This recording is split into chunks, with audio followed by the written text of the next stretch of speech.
Welcome to the deep dive. We're plunging into what makes our homes, well, really shine, especially those outdoor spaces. I mean, think about it. A beautiful wood deck really defines so many homes, doesn't it? Especially somewhere like Vancouver, where that indoor-outdoor living is just, it's how we live. But there's always that challenge, the one that probably keeps some homeowners up at night. You've got this gorgeous wood deck, but then there's nature. That's what especially the moisture. So our mission today, we're going deep. Practical, smart ways to protect your wood deck, maybe repair it, even upgrade it. Make sure it stays a great part of your home for, years to come. We'll look at the steps you can actually take, those critical warning signs you absolutely need to spot, and the investments that really do pay off. Exactly. And it's not just about looking good, which is what I think a lot of people assume. It's really fundamental. It's about the structure, it's about safety, and frankly, maximizing your home's value. What often surprises people is just how fast a small oversight, maybe in the material you chose or not thinking about the climate, can shave years, seriously years, off a deck's life.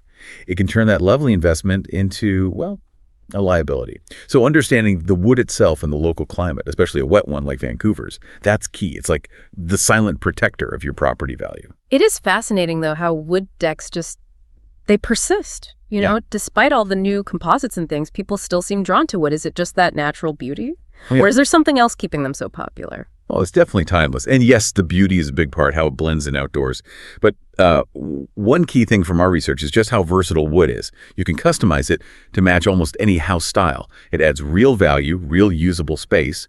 And critically, unlike some other materials where damage means a huge tear out, wood, you can often repair or refinish it board by board. That's a pretty big plus. Yeah, that flexibility. That really does set it apart. But like you said, wood is still wood. And in a tough climate, that beautiful, versatile material, it has weak spots, doesn't it? So what do homeowners in these wetter places really need to focus on? Precisely. Wood's classic, sure, but its success, its longevity, that really hinges completely on good care, diligent care.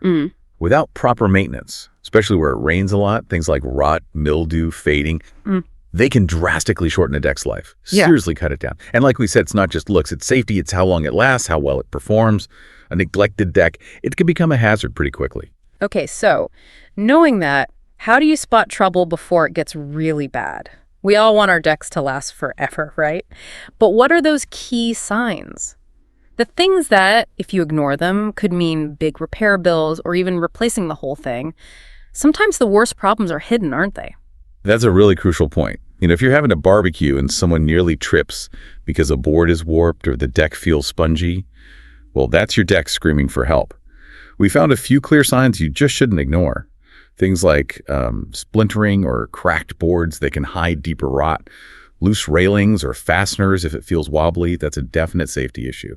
Any sagging you notice, or if the surface isn't level anymore, or even just the color fading badly, and definitely any mold or mildew growth, these aren't just cosmetic. They're often, the tip of the iceberg, hints of bigger problems underneath. Right. So when you see those things, it's a clear signal. You mentioned getting professional help earlier. Is that the very next step? Should you call someone right away? Yes, absolutely. When you see those signs, it's really time to consult a professional. And here's the critical thing. Routine checks can save you from much bigger, much more expensive problems later. People often underestimate just how much regular upkeep matters for a wood deck's lifespan, especially in a damp climate like Vancouver's. Spotting problems early, that's your best defense. Okay, so if moisture is the big enemy here, the number one villain, what's our best shield? My gut always told me a good stain was, probably enough. But I'm guessing it's more complex than that. You're right to question that. Yeah, our research makes it really clear. The best defense is robust waterproofing. Waterproof decking isn't some luxury item. It's essential for wood, especially where it rains a lot. Protecting your deck from water isn't just about keeping it looking nice. It's about preventing serious structural damage that can totally undermine your investment. Okay, so beyond just looking good, what are the real tangible benefits? What do you actually get from investing in proper waterproofing? Well, the advantages are pretty compelling, and they last. First off, it physically shields the wood, stops moisture getting in. That prevents rot and mold, which, as we said, are the deck's worst enemies. This directly adds years, maybe even decades, to the deck's life. And it cuts down those annual maintenance costs you'd otherwise face fixing things constantly. The solutions, they range from applying really high-quality sealants regularly for sort of belt and braces protection using waterproof membranes. These membranes often go under the deck boards, creating this continuous barrier. Great for second-story decks to keep the area below dry. It's a crucial investment. Peace of mind, really. That makes total sense. Okay, so we've protected it. Now let's talk about making it really great. If you're thinking about an upgrade, what are the trends right now? For modern homes in coastal cities, what features are people adding that blend that beauty and practicality? Yeah, the trends we're seeing are definitely about maximizing how you use the space and how good it looks. For bigger yards, multi-level decks are really popular. They create different zones, dining, lounging, maybe an outdoor kitchen area. We also see a lot of built-in seating and planter boxes. They integrate right into the structure, which is convenient and adds some green. Integrated LED lighting is huge, too great for atmosphere and safety at night. And combo designs using composite, maybe in high traffic areas, but keeping the look of real wood elsewhere.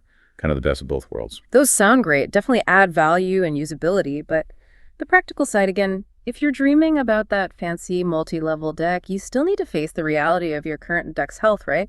Especially if there's rotten wood involved. Oh, absolutely. It's so important to connect those design dreams back to the deck's actual health. You have to address rot early, ignoring it. That can lead to unstable foundations, dangerous surfaces, much higher repair costs later, and just major safety hazards. Regular inspections, particularly during the rainy season, are key to finding those weak spots. Replacing or reinforcing any compromised bits isn't just about looks. It makes sure your deck stays safe, functional, and still looks good. Yeah. It's like you wouldn't build a beautiful house on shaky ground, would you? It just won't last. That leads perfectly into getting help.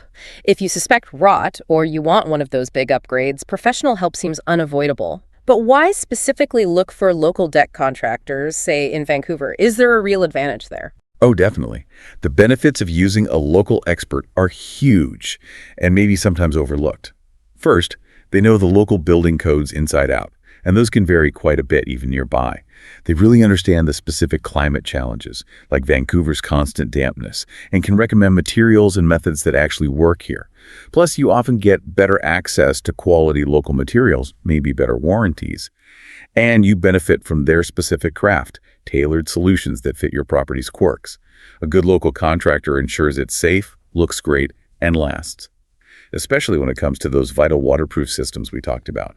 That local knowledge is gold, and it impacts resale value too. Right. Now, you might think once the big stuff is done, the waterproofing, maybe some repairs, you're good to go. But our research keeps pointing back to something simpler, an annual care checklist. Sounds maybe boring, but apparently critical for protecting that investment long term. It's absolutely true. The impact of these simple annual tasks is massive. You should power wash gently to get rid of dirt and mildew. Use the right pressure, though.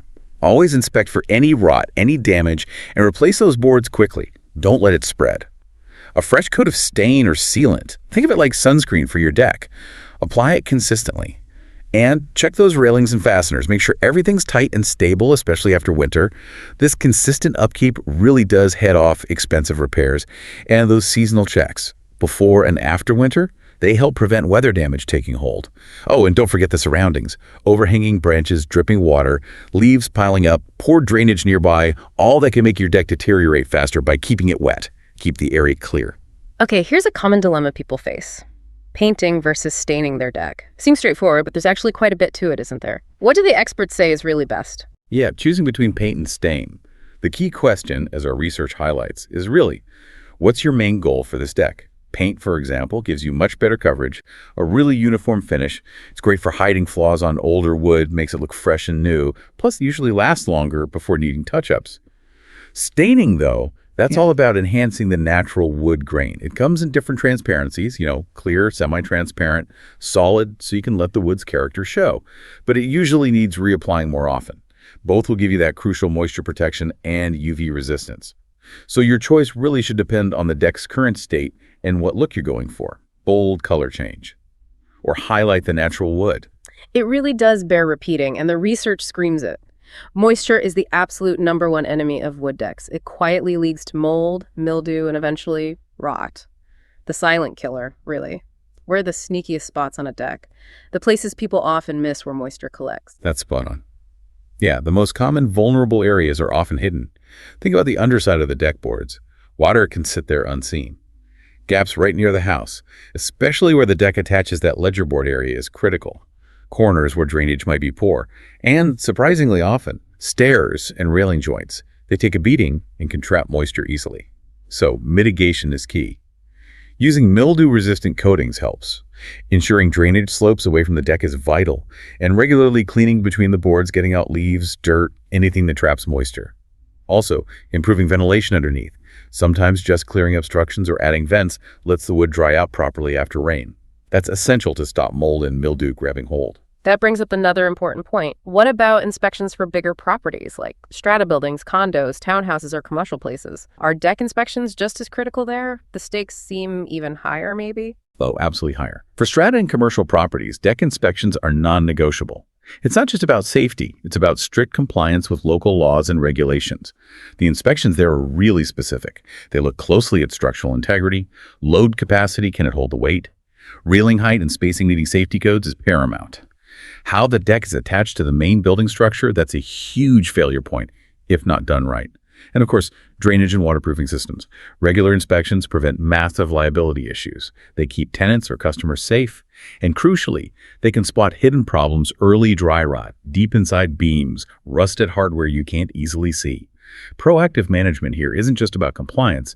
It really boosts tenant satisfaction and trust. It shows the property is well cared for, which is invaluable. So when your deck is clearly getting older, you hit that big fork in the road. Renovate or replace. It's a major decision, big financial implications. What's the guidance from experts on making that smart choice? How do you decide? It really hinges on the deck's bones, the underlying structure. You should probably lean towards renovation if the main frame is still solid, If the damage is mostly just the surface boards, or if you actually like the layout and want to keep it. Renovation's often easier on the budget and less disruptive too. Things like resurfacing, sealing properly, maybe new railings that can genuinely give an older deck a new lease on life without a full rebuild. However, replacement is often the better, safer, and sometimes even more economical choice in the long run if you've got widespread rot, or if structural parts are failing, or if you really want to change the layout significantly or switch to a different material maybe. A brand new build lets you incorporate all the modern waterproofing, use better materials, meet current safety codes right from the start. That seriously boosts property value, provides a clean slate, ultimately.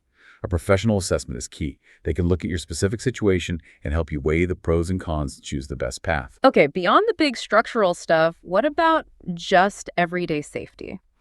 Our research flagged some common mistakes people make when building or upgrading. It pointed towards a kind of checklist for a safer deck, especially if you've got kids, pets, or maybe older family members using it daily.